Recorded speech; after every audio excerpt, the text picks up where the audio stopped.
So let's look at this real quick. He's still dark. The background came out. He's dark. So now I'm going to tell my camera to flash. I need more power. I need more flash from you. On my body, the 5D body, I can control the flash on my camera. On the Rebel, that's one of the drawbacks is you can't. You have to actually go to the flash. Okay? So I have a button here that I can control the flash to the camera. Okay? So right now I'm going to crank the flash up. Or you can always put on manual full power. You know, you can play with the flash. And let's see how bright this flash is. Okay, might not even be bright enough. Okay, it's still very dark, not bright enough. So I'm going to go to a different, I'm going to put it back, and I have to use, tools. This might help. So then you don't... I can go direct. I mean, that's the easiest way. Yeah, But then he'll look really washed out. Yeah. Yeah. So I'm going to do half bounce,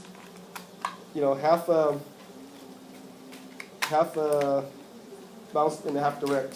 So that's what this is right here, this Feng Dong. You guys all seen this, right? Yeah. But You guys have one? do you just not recommend ever using the flash on your camera?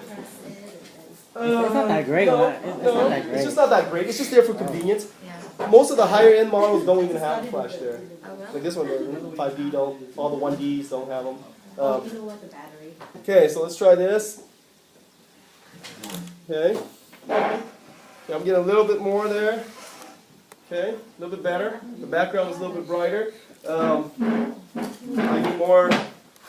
There's always things you can use. I'm gonna be out of focus because I don't have a hand to focus. Okay. That should film point up a little bit more. Okay. You know what I mean? It's a give and a take. Give and a take. So that's the light meter on your camera. That's all it does. It finds a mid-grade for you. It's not a perfect system. In a perfect environment, it will be perfect. But in a lot of most of the situation where you shoot and you say, I want these really artistic shots, it's never the perfect environment. It's always the hardest environment to shoot in. Indoors. Okay? Indoors, outdoors, sometimes under the shade. When there's not like a good grayscale. When we talk about good grayscale, we're talking about an environment where there's white, there's black, and then there's grays in between. But sometimes you're in the shade and it's all gray. So I should use that. I think like when I was with Twan, I always try to use that setting, getting right somewhere in the middle. But you shouldn't always use it. Depending No, on you the shouldn't. shot. If the environment is not perfect, then you have to kind of accommodate. You have to. Yeah, then that's when you, as the photographer, step in and bypass that. So when you're in the AV mode and you're shooting outside, you want to do it according to how the weather is? Well, most of the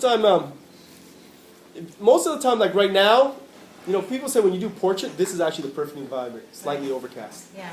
You know what I mean? Where it's not really bright and it's not really dark in the shade. Everything's kind of subtle. So your neutral gray is going to be pretty gray. It's right on, right?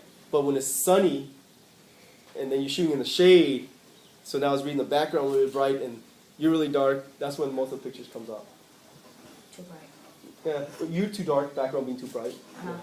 Depends. Yeah. Oh, okay. So then to help with that, you just manipulate that meter. Yeah. Okay. So that meter allows you to bypass, shift the mid grade.